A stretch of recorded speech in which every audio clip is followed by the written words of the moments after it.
Video കാണാത്തവർ ആരും ഉണ്ടാവില്ല. ഇത് രാമന്തളി യുവ എന്ന ഒരു സംഘടനയുടെ ഭാരവാഹികളും അതുപോലെ പ്രവർത്തകരുമാണ്. അപ്പോൾ നിങ്ങളുടെ ഈ ബാക്കി എല്ലാ കലോത്സവ വേദികളിലും ഒരുപാട് തരത്തിലുള്ള പ്രവർത്തനങ്ങൾ നമ്മൾ കാണുന്നുണ്ട്.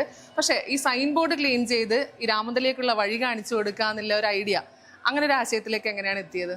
നമ്മളിത് നേരത്തെ നമ്മളുടെ ആലോചനയിൽ ഉണ്ടായ ഒരു സംഭവമാണ് ഈ സൈൻ ബോർഡ് വൃത്തിയാക്കുക എന്നുള്ളത്.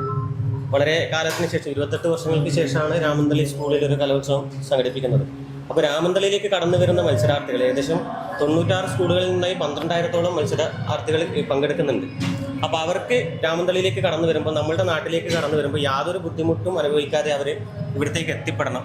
അതുപോലെ തന്നെ അവരുടെ കൂടെ വരുന്ന മറ്റ് സ്കൂൾ അധികൃതർ, അതുപോലെ തന്നെ അവരുടെ പാരൻസ്, അങ്ങനെ മറ്റ് നാട്ടുകാർ, ഒരുപാട് ദേശവാസികൾ നമ്മുടെ ദേശത്തേക്ക് കടന്നു വരിക. അപ്പോൾ അവരെ ഒരു ബുദ്ധിമുട്ടും ഇല്ലാതെ നമ്മുടെ നാട്ടിലേക്ക് എളുപ്പത്തിൽ എത്തിച്ചേരണം എന്നുള്ളൊരു ആശയമാണ് ഇങ്ങനെ ഒരു സൈൻ ബോർഡ് വൃത്തിയാക്കല്. നമ്മൾ നേരത്തെ കണ്ടിട്ടുണ്ട് ഈ വഴിയിൽ കിടക്കുന്ന കാടുകളുമൊക്കെ വൃത്തിയാക്കുന്നതും അങ്ങനെ ക്ലീനിങ് പരിപാടികളൊക്കെ നമ്മൾ കണ്ടിട്ടുണ്ട്.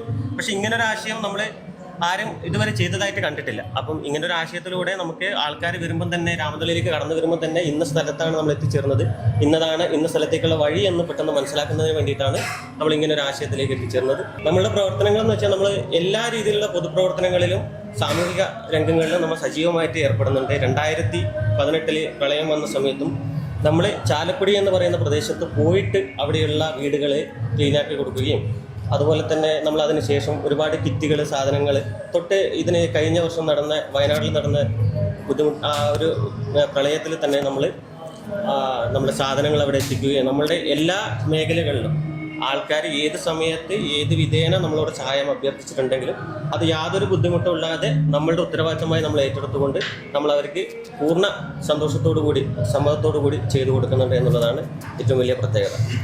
അപ്പോൾ ഇനിയുള്ള നിങ്ങളുടെ യാത്രകളിലും വ്യത്യസ്തമായ രീതിയിൽ സമൂഹത്തിന് നന്മ നൽകുന്ന കാര്യങ്ങൾ ചെയ്യാൻ സാധിക്കട്ടെ എന്ന് ആശംസിക്കുന്നു.